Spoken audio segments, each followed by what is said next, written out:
Infinix GT book ले आए भाई। मेरे को पता है जनता थोड़ी सी नाराज है इसको लेके, क्योंकि काफी टाइम बाद रिव्यू ला रहे हैं भाई हम, बट टेंशन मत लो, आज सारी नाराजगी दूर कर देंगे बिल्कुल। अब ये तो मुझे ही पता है मैंने कितनी मुश्किल से जुगाड़ा है। तो अब इस गेमिंग वाली सुंदरता को अनबॉक्स करते हैं। तो भाई ये है इसका बॉक्स। ओहो बिल्कुल ऐसे लग रहा है भाई खतरनाक पेटी आ गई हमारे पास, माल ही माल है इसके अंदर। और भाई एक्चुअल में माल ही माल है इसमें। तो कुछ ऐसा सा बड़ा बॉक्स है, सामने इन्फिनिक्स GT बुक की ब्रांडिंग कर रखी है, पीछे से थोड़ा सा डैमेज है ये, बट कोई बात नहीं, हमें तो अंदर का सामान चाहिए भाई। ओहो भाई साहब, दो बॉक्स ये आ गए भाई, दोनों डब्बे बाहर, खाली हो गया भाई। इंटरेस्टिंग चीज तो मुझे ये लग रही है कि ये इतने बड़े बड़े बॉक्स क्या कर रहे हैं यहाँ पे। लैपटॉप किसमें होगा? ये लग रहा है मुझे लैपटॉप का, क्योंकि लैपटॉप के जैसा टिपिकल डब्बा है और थोड़ा भारी भी लग रहा है। इसके अंदर भाई ऐसा कहा जा रहा है कि एक्सेसरीज है, बाकी हम देखते हैं खोल के।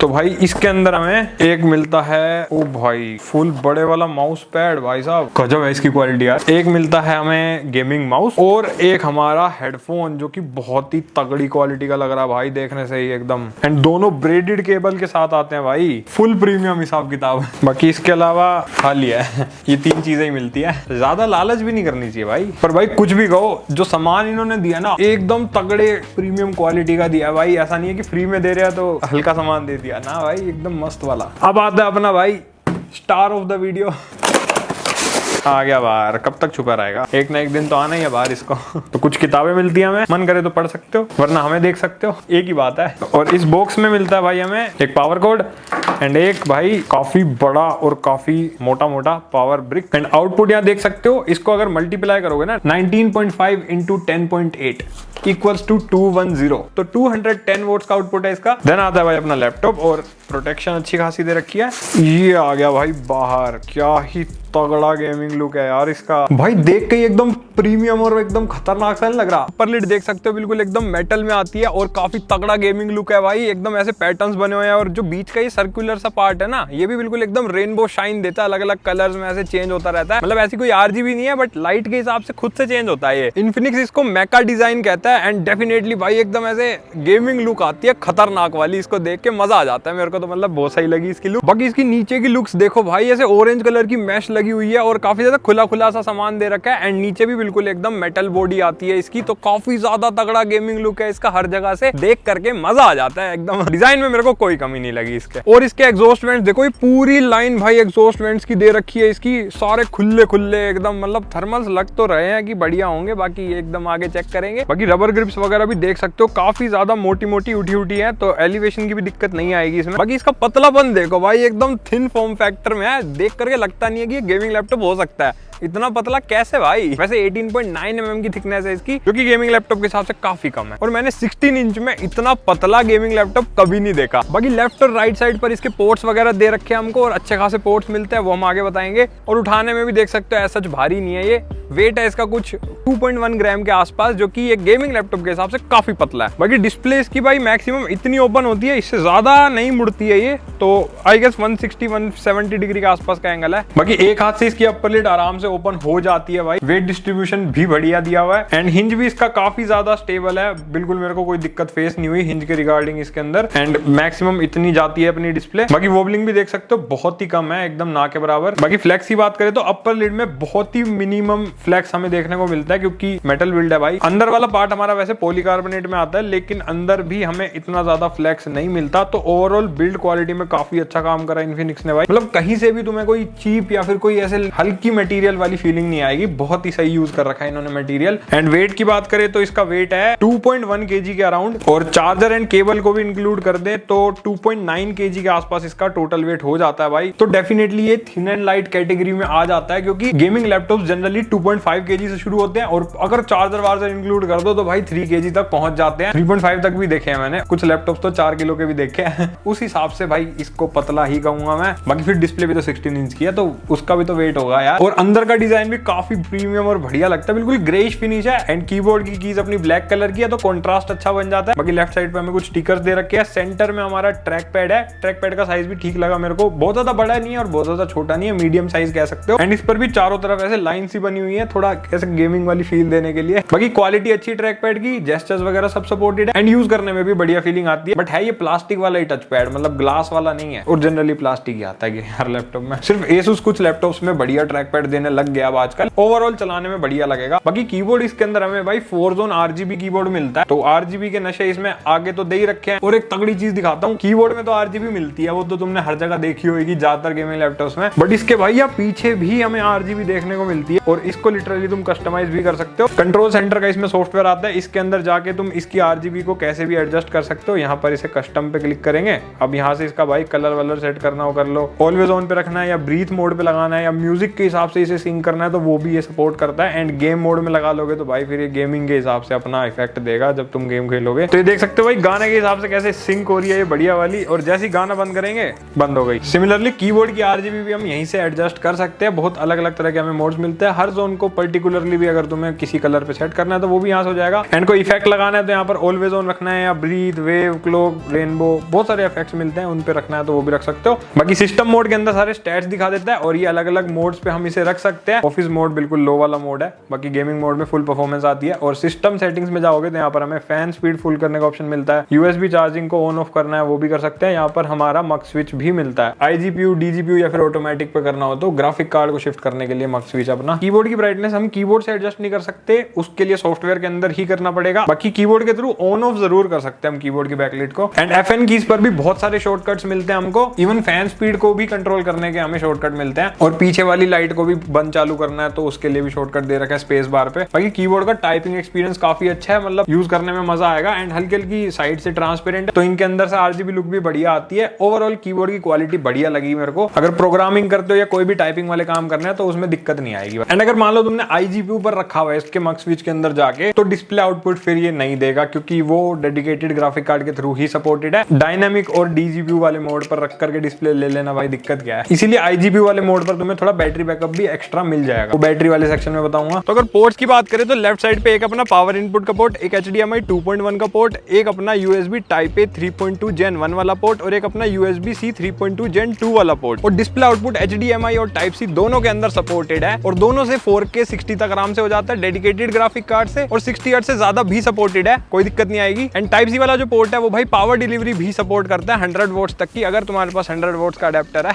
और दे भी सकता है पावर चाहो तो। बाकी तगड़ी फाइल ट्रांसफर वगैरह सब चीजें Type C वाले पोर्ट से कर सकते हैं। बाकी राइट साइड में एक मिलता है केंजिंगटन लॉक, एक USB Type A 3.2 Gen 1 वाला पोर्ट, एक अपना 3.5mm headphone mic Jack combo और एक अपना फुल साइज SD कार्ड का स्लॉट। तो इसके थ्रू स्टोरेज वगैरह एक्सपेंड कर सकते हो, या फिर अगर मान लो तुम कोई क्रिएटर हो हमारी तरह तो मतलब SD कार्ड लगा के कैमरा वैमरा वाला काम है तो काफी फायदा हो जाएगा। अब डिस्प्ले की बात करें तो डिस्प्ले की स्पेसिफिकेशन तुम्हारे सामने आ रही होगी, वीडियो पॉज करके देख सकते हो। मेरे को भाई मस्त लगी इसकी डिस्प्ले, व्यूइंग एंगल वगैरह सब बढ़िया है, क्योंकि IPS पैनल है तो उसमें कोई दिक्कत नहीं आती है। एंड एंटी ग्लेयर है तो रिफ्लेक्शन की भी दिक्कत नहीं है भाई, बढ़िया यूज करो। आउटडोर में भी बढ़िया लगती है। एंड ब्राइटनेस ठीक ठीक है, 300 निट्स के आसपास है, तो आउटडोर में अगर बिल्कुल ब्राइट सनी डे है तो दिक्कत आ सकती है, बट इवनिंग जैसा टाइम है या लो लाइट है तो बढ़िया लगेगा। एंड इंडोर के हिसाब से कोई दिक्कत नहीं आती, उस हिसाब से ब्राइटनेस बढ़िया है। बाकी मूवीज देखते हो या कंटेंट कंजम्पशन करते हो, कोई भी काम करते हो तो 100% sRGB मिलती है। कलर एक्यूरेट है भाई इसकी डिस्प्ले, कलर ग्रेडिंग वगैरह भी तुम आराम से कर सकते हो। और ओवरऑल अगर तुम कोई यूट्यूब वीडियो के देखते हो या कुछ भी देखते हो तो कलर्स बढ़िया वाइब्रेंट आते हैं, तो देखने में मजा आता है। बट हाँ, HDR का सपोर्ट हमें नहीं मिलता, वो ध्यान रखना। और 16 इंच की होने की वजह से बेजल्स काफी कम है, तो ओवरऑल मतलब व्यूइंग एक्सपीरियंस बढ़िया ही रहता है डिस्प्ले का। बाकी वेबकैम इसके अंदर हमें 1080p वाला मिलता है और डुअल माइक इसके अंदर लगा रखे हैं। तो क्वालिटी दिखाऊं तो कुछ ऐसी इसकी क्वालिटी है भाई, माइक भी इसी का यूजर है तो माइक की क्वालिटी भी देख लो। बाकी मेरे सामने जो नॉर्मल वीडियो के वक्त लाइट रहती है उसी लाइट में मैं शूट कर रहा हूँ, तो क्वालिटी अपने हिसाब से देख लेना कैसी है। बाकी थोड़ा 30 हर्ट्ज जैसा एक्सपीरियंस ही है, 60 तो नहीं होगा, ऑब्वियस सी बात है यार, लैपटॉप्स में कहाँ 60 मिलता है। बाकी मजा आ रहा है तो लाइक सब्सक्राइब कर दो फटाफट। बाकी स्पीकर्स इसके अंदर हमें 2 डाउन फायरिंग मिलते हैं। एंड भाई आवाज काफी सही है, एक बार सुनाता हूँ।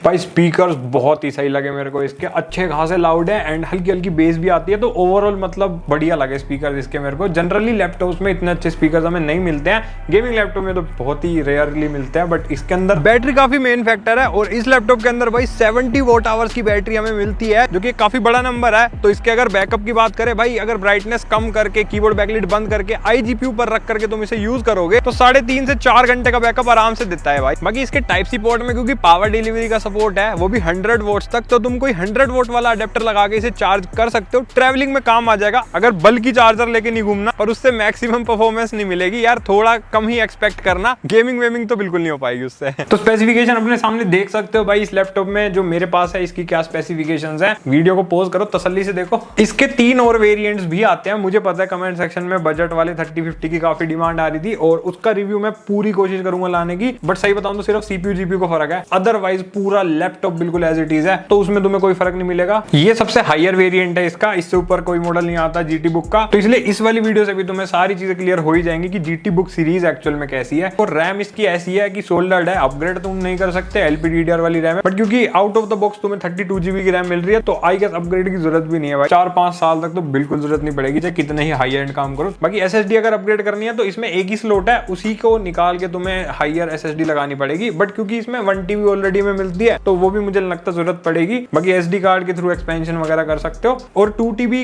SSD इसमें लगा सकते हैं नहीं, वो ब्रांड ने कहीं क्लियर नहीं कर रखा, तो इसलिए मैं यहाँ पर नहीं बोल सकता। हो भी सकती है, नहीं भी, तो वो तुम्हें चेक करना पड़ेगा लगा के, अगर हो गई सपोर्ट तो 2 TB भी लगा सकते हो। और ये है इसकी रीड एंड राइट स्पीड। बाकी MS ऑफिस इंक्लूडेड नहीं है इसमें। Cinebench 2024 का स्कोर देख सकते हो, Cinebench R23 का स्कोर भी तुम्हारे सामने आ रहा होगा। Geekbench 6 के अंदर हमें कुछ ऐसे स्कोर्स मिलते हैं भाई, अच्छे खासे स्कोर्स है भाई, सिंगल कोर मल्टी कोर दोनों। एंड PCMark 10 में भाई 7000 से ज्यादा स्कोर आ गया, और क्या चाहिए। बाकी क्रॉसमार्क का स्कोर भी देख सकते हो डेली यूसेज के हिसाब से कैसा है। एंड 3D मार्क टाइम्स में भी अच्छा स्कोर निकाल दिया, 10,000 से ज्यादा। एंड VR मार्क में भी भाई 13,000 से भी ज्यादा स्कोर आ रखा है। तो यूं मान लो कि स्कोर्स ये बता रहे हैं कि जो हाई एंड काम है ग्राफिक कार्ड से तुम उम्मीद करोगे वो सब ये कर देगा। 90 वोट का होते हुए भी काफी पावरफुल है, ये मान के चलो। बाकी जो CPU की परफॉर्मेंस है वो फुल फ्लेजेड i9 जितनी नहीं है जैसा तुम एक्सपेक्ट करोगे। डेफिनेटली इसको थोड़ा बहुत इन्होंने अंडरवोल्ट करके या कुछ ट्वीक करा है, जिससे थोड़ी कम परफॉर्मेंस ये डिलीवर कर रहा है। मतलब फुल फ्लेजेड वाला जो i7 12 जनरेशन आता था ना, 12700H, उसके जैसी परफॉर्मेंस कह सकते हो कि इसकी हमें ऑलमोस्ट मिलती है, और वो भी काफी तगड़ा प्रोसेसर है भाई। एंड 13 जनरेशन में i5 13500HX जैसी मान के चल सकते हो, हल्का फुल्का स्लाइड साइड डिफरेंस है, ऑलमोस्ट उतनी मान सकते हो। तो प्रैक्टिकली अगर तुम कोई भी काम करते हो, अगर मान लो प्रोग्रामिंग करते हो, तो तुम वो किसी भी लेवल तक आराम से कर सकते हो। CPU बहुत ही ज्यादा पावरफुल है भाई, मतलब वेब डेवलपमेंट, एंड्रॉइड डेवलपमेंट या फुल स्टैक वाला कोई भी काम करना हो, तुम्हें सिमुलेशन वगैरह रन करने हो, इवन मशीन लर्निंग एल्गोरिदम्स भी तगड़े वाले रन कर सकते हो इसमें, क्योंकि तगड़ा CPU है भाई। कोडिंग के अंदर तुम कोई डाउट मत लाना अपने अंदर। बाकी प्रोडक्टिविटी करते हो, अगर वीडियो एडिटिंग, फोटो एडिटिंग, ये सब चीजें करनी है, तो फोटोशॉप में तो भाई किसी भी लेवल की एडिटिंग मस्त हो जाएगी तुम्हारी, मल्टी लेयर 3D 3D सब एकदम। और अगर वीडियो एडिटिंग करते हो तो 4K वाली वीडियो एडिटिंग आराम से झेल लेता है। मैंने प्रीमियर प्रो में टेस्ट किया था, बढ़िया चल रही थी भाई, मतलब मल्टी लेयर वाली 3, 4, 5 लेयर। एंड कलर ग्रेडिंग वगैरह भी तगड़ी हो जाएगी, क्योंकि 100% sRGB है, कलर एक्यूरेसी में कोई दिक्कत नहीं आएगी भाई तुम्हें। तो ओवरऑल CPU लेवल की कैसी भी प्रोडक्टिविटी ये मस्त करा देगा। एंड अगर GPU लेवल तक तुम जाते हो, जैसे कि अगर मान लो एनिमेशन वगैरह तुम्हें यूज करने हैं, आफ्टर इफेक्ट्स चलाना है, तो उस हिसाब से क्योंकि 8GB भी रैम है ग्राफिक कार्ड की, तो भाई वो भी ये चीजें आराम से इंटीग्रेट करके तगड़ा आउटपुट निकाल के देगा तुम्हें। मतलब ऐसे प्रोडक्टिविटी में कोई दिक्कत नहीं आएगी तुम्हें। कॉलेज लेवल तक किसी भी लेवल का काम करो, एंड इवन उससे हायर सेगमेंट में जाते हो, मतलब यूट्यूब वगैरह शुरू करना है तुम्हें, एकदम तगड़े लेवल की वीडियोस बनानी है, तो भी आराम से तुम्हारा पूरा साथ दे देगा भाई। और graphic oriented 3D modelling, architecture, blender, ये सब काम करने हैं, तो 8GB VRAM के हिसाब से जो चीजें तुम्हें मिलनी चाहिए ना, मतलब 4060 से जो तुम एक्सपेक्ट करोगे वो सब बढ़िया कराएगा ये। बिल्कुल प्रोडक्शन लेवल की गारंटी नहीं दे सकता, क्योंकि वो मैंने यूज नहीं करा, तो एक बार अपनी मिनिमम रिक्वायरमेंट देख लेना, क्योंकि काफी लोग होते हैं जिन्हें बहुत ही ज्यादा हाई लेवल चीजें करनी है, उनके लिए तो भाई फिर PC बिल्ड रिकमेंडेड हो 3-3, 4-4 लाख के। बट इसकी परफॉर्मेंस से भाई मैं डेफिनेटली इंप्रेस हो गया। और 90 वोट TGP से ऐसा कोई ज्यादा फर्क नहीं पड़ेगा, मेन होती है अपनी VRAM। अगर प्रोडक्टिविटी वाले काम करने हैं तो VRAM से ज्यादा फर्क पड़ता है। बाकी गेमिंग में कितना फर्क पड़ेगा वो गेमिंग में टेस्ट करना पड़ेगा, तो आओ गेमिंग करते हैं। CS2 टेस्ट किया वेरी हाई प्रीसेट पे, और 1200p रेजोल्यूशन पे सारे टेस्ट हुए game.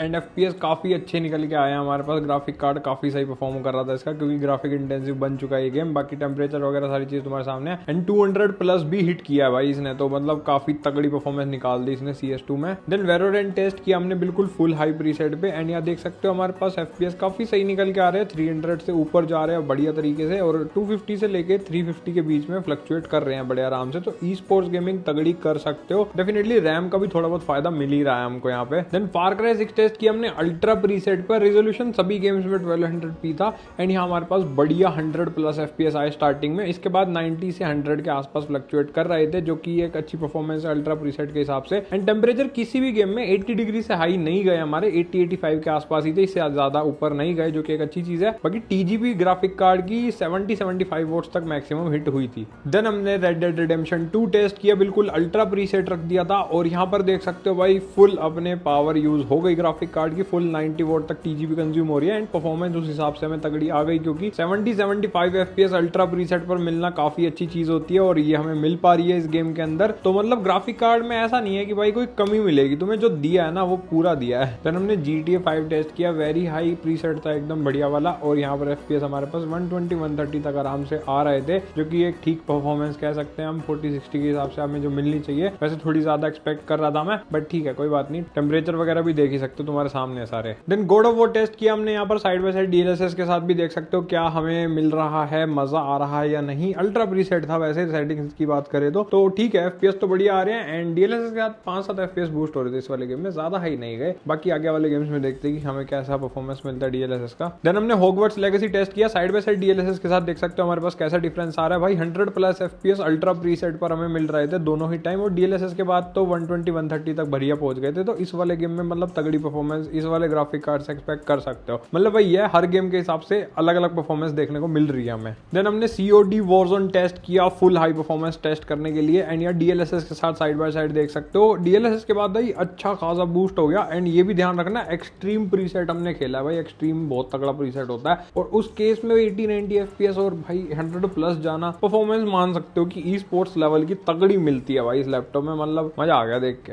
Then Spiderman Miles Morales test किया हमने और यहाँ पर side by side DLSS frame generation के साथ फर्क देख सकते हो कि हमें कैसा मिलता है। अच्छा खासा फर्क है, बिल्कुल एकदम 40-50 FPS बूस्ट हो जाते हैं, जो कि हमने हर गेम में देखा ही है कि अच्छा खासा फर्क पड़ जाता है, बट इसमें कुछ ज्यादा ही पड़ेगा क्योंकि फ्रेम जनरेशन की ताकत मिल रही है हमें। एंड इसके बाद हमने रे ट्रेसिंग के साथ भी देख सकते हो वेरी हाई प्रीसेट था हर वक्त पे, तो रे ट्रेसिंग से थोड़े FPS कम हुए बट फ्रेम जनरेशन DLSS लगाने के बाद फिर वो 100 के आसपास पहुंच गए। तो ग्राफिक कार्ड जो चीजें दे रहा है ना वो बढ़िया दे रहा है, मतलब 40-60 का पूरा मजा मिल रहा है हमें। थोड़ी हाई TGP होती तो डेफिनेटली और ज्यादा FPS मिल जाते, बट हाँ ओवरऑल परफॉर्मेंस फिर भी काफी अच्छी है 40-60 के हिसाब से। प्राइस भी तो फिर 1 लाख के पास है यार इसका।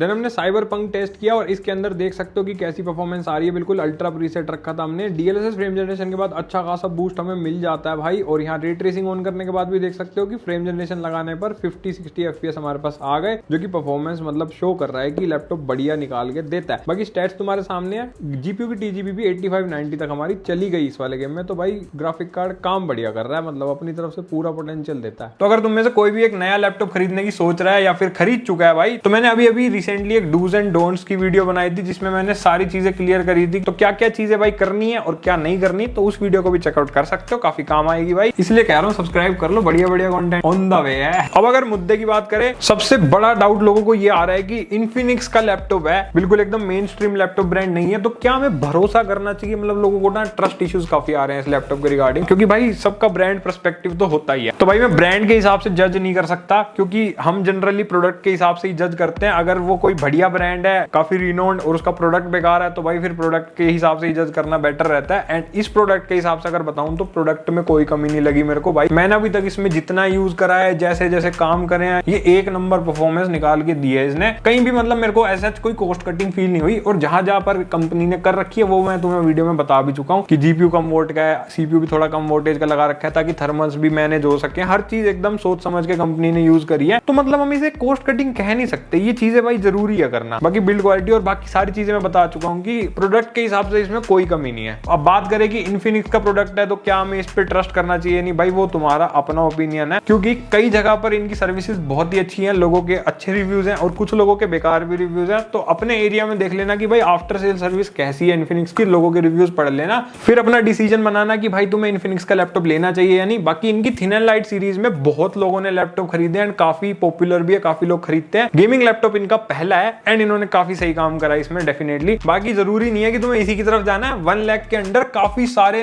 रिनोन्ड ब्रांड्स के भी काफी सारे लैपटॉप्स आते हैं, बट हाँ तुम्हें i9 के साथ 4060 कोई ऑफर नहीं कर रहा फिलहाल। बाकी 2-3 लैपटॉप है जिनमें तुम्हें तगड़ी परफॉर्मेंस मिल जाएगी, जैसे कि अपना लोग प्रेफर कर सकते हो 4060 वाला एक वेरिएंट आता है। इसके अलावा टफ प्रेफर कर सकते हो भाई i7 4060 दे रखा है, उसकी परफॉर्मेंस भी ऑलमोस्ट इसके जैसी मिल जाएगी। बाकी फुल फ्लेजेड 4060 के कंपेयर में भी हल्का फुल्का ही डिफरेंस है इसका। बाकी सबसे तगड़ा लैपटॉप मुझे लगता है प्रीडेटर नियो। अगर तुम 4050 की तरफ जा सकते हो तो वो बहुत ज्यादा अच्छी डील है। i5 के साथ आता है जो अंडर 1 लाख। और भी हमने काफी सारे लैपटॉप्स रिव्यू कर रखे हैं, तो उनको भी एक बार चेकआउट कर लेना, रिव्यूज वगैरह देख लेना, फिर डिसीजन बनाना कि भाई तुम्हें कौन सा खरीदना चाहिए। एंड इसका जो बजट वेरिएंट है वो मैं रिव्यू करके बताऊंगा कैसा है। बाकी CPU GPU को अगर हम साइड में रखें, लैपटॉप में बाकी सारी चीजें बहुत ही सही दे रखी हैं, कहीं पर भी मुझे दिक्कत लगी नहीं। बाकी अगर कोई यूज कर रहा है तो भाई कमेंट सेक्शन में अपना ओपिनियन शेयर करना, ताकि भाई हमें पता चल सके कि लोगों को यूज करके लैपटॉप कैसा लग रहा है। जनता की हेल्प हो जाएगी और हमारी भी। बाकी खरीदना चाहो तो डिस्क्रिप्शन में लिंक है, वहां से जाके खरीद सकते हो। और लाइक सब्सक्राइब सारी चीजें कर दो भाई। हम मिलेंगे अगली वीडियो में, तब तक के लिए बाय।